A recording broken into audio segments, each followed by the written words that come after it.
Praise the lord. యాత్రికుని ప్రయాణము మొదటి భాగము. అప్పుడు ఆయన పండుకొనుడని వారికి ఆజ్ఞాపించెను. వారు పండుకొనిన తరువాత ఆయన వారు నడవవలసిన మార్గమును వారికి బోధించుచు వారిని మిక్కిలి శిక్షించెను. ద్వితీయోపదేశకాండము 25వ అధ్యాయము 2వ వచనము మరియు 2వ దినవృత్తాంతాలు 6వ అధ్యాయము 27వ వచనము. ఆయన వారిని శిక్షించుచు, నేను ఎవరిని ప్రేమింతునో వారిని గద్దించి శిక్షించుదును గనుక నీవు ఆసక్తిపడి మనస్సు త్రిప్పుకొనమని పలికెను. ప్రకటన 3వ అధ్యాయము 19వ వచనము. అది అయిన తరువాత ఆయన మీ మార్గమున వెళ్ళి గొర్రెల కాపరులు ఇచ్చిన కడమ బోధ వాక్యములను గూర్చి జాగ్రత్తపడి చూచుకొనిడి అని ఆజ్ఞాపించెను. కాబట్టి వారు ఆయన దయ నిమిత్తము ఆయనను స్తుతించి యుక్త మార్గమున మెల్లగా నడుచుచూ వెళ్ళిరి. కొంతకాలమైన తరువాత వారు దూరము నుండి మెల్లగాను ఒంటరిగాను రాజమార్గము పొడుగున తమకు ఎదురుగా వచ్చుచున్న ఒకని చూచిరి.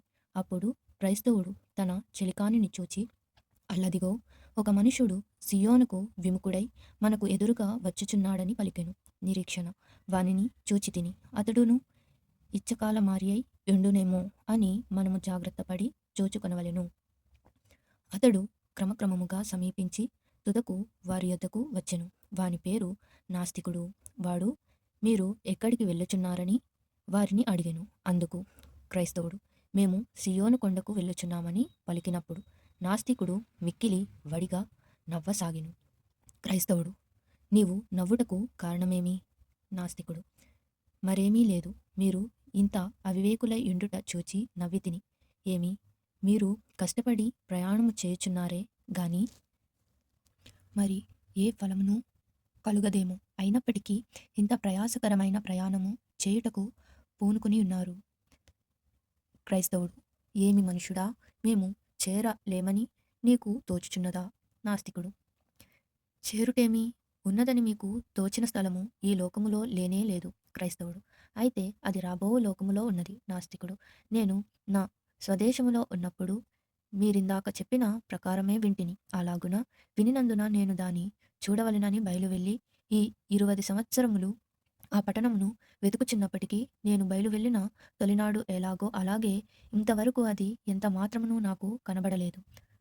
ప్రసంగి 10వ అధ్యాయము 15వ వచనము మరియు ఇర్మియా 16వ అధ్యాయము 5వ వచనము. క్రైస్తవుడు అయితే నేమి ఆ స్థలము ఉన్నదనియు దొరుకుననియు మేము విని నమ్ముచున్నాము. నాస్తికుడు నేనును ఇంటి యొద్ద ఉన్నప్పుడు నమ్మని పక్షమందు వెతుకుటకు ఇంత మట్టుకు రాకపోదును. అయినను ఆ స్థలము వెతుకుటకు నేను మీకంటే దూరము వెళ్ళితిని గనుక అట్టి స్థలము ఎక్కడనైనను ఉండిన ఎడల అది నాకు దొరుకును గదా. అయినప్పటికీ అది నాకు దొరకలేదు గనుక నేను తిరిగి నా ఇంటికి వెళ్ళుచున్నాను. ఏవి ఉత్తమమైనవి ఇప్పుడు నేను తెలిసికొంటినో వాటిని నిరీక్షణ వలన నేను పూర్వమందు విసర్జించిన వాటి వలనే సేదదీర్చుకొనుటకు ప్రయత్నము చేసేదనెను. అప్పుడు క్రైస్తవుడు తన సహవాసి అయిన నిరీక్షణ చితుని చూచి, ఈ మనుషుడు చెప్పిన మాట నిజమైనదా అని అడిగెను.